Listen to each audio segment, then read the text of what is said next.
বর্তমান যুগে mobile phone আমাদের জীবনের অবিচ্ছেদ্য অংশ হয়ে উঠেছে। আমরা চলতে ফিরতে, খাবার খেতে খেতে, এমনকি গাড়ি চালাতে চালাতেও মোবাইল ব্যবহার করে থাকি। কিন্তু রাস্তায় চলাচলের সময় 1 সেকেন্ডের অসাবধানতা ডেকে আনতে পারে বড় বিপদ। এবার সেই বিপদ থেকে বেঁচে ফিরলেন শাবনূর, জানালেন নিজের অভিজ্ঞতার কথা। গত শনিবার সিডনির ল্যাকেম্বার রাস্তায় হাঁটতে হাঁটতে মোবাইল ফোনে কথা বলছিলেন জনপ্রিয় চিত্রনায়িকা শাবনূর। এক মুহূর্তের অসাবধানতায় তিনি ফুটপাত থেকে পড়ে গিয়ে গুরুতর আঘাত পান। তার পা মচকে যায় এবং হাঁটুর চামড়াও ক্ষতিগ্রস্ত হয়। একদিকে ব্যথায় কাতর, অন্যদিকে নিজের ভুল সিদ্ধান্ত নিয়ে আফসোস। শাবনূর বললেন, ব্যথাটা পেয়ে আমার আক্কেল হয়েছে। জীবনে কোনোদিন কোথাও হাঁটতে চলতে গিয়ে মোবাইল দেখবো না, গাড়ি চালানোর সময় মোবাইল দেখবো না। পথ চলতে গিয়ে এই মোবাইল দেখার সময় দুর্ঘটনায় আমার পাটা ইনজুরি হয়েছে।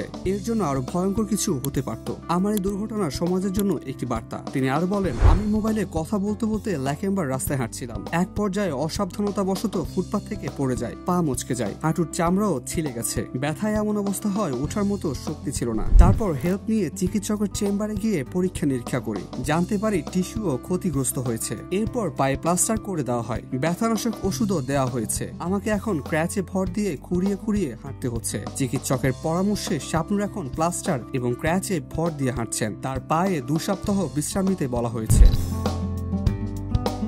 মোবাইল ফোন আমাদের কাজের জন্য, যোগাযোগের জন্য, শিক্ষা এবং বিনোদনের জন্য অপরিহার্য। কিন্তু যখন এই প্রযুক্তি আমাদের নিয়ন্ত্রণের বাইরে চলে যায়, তখন তা জীবনযাত্রার জন্য ক্ষতিকর হয়ে উঠতে পারে। শাবনূরের মতো একজন জনপ্রিয় অভিনেত্রীও নিজের ভুল বুঝতে পারলেন। কিন্তু সমস্যা হলো আমরা বেশিরভাগ সময় বুঝতে পারি না, যতক্ষণ না আমাদের কোনো বড় বিপদ ঘটছে।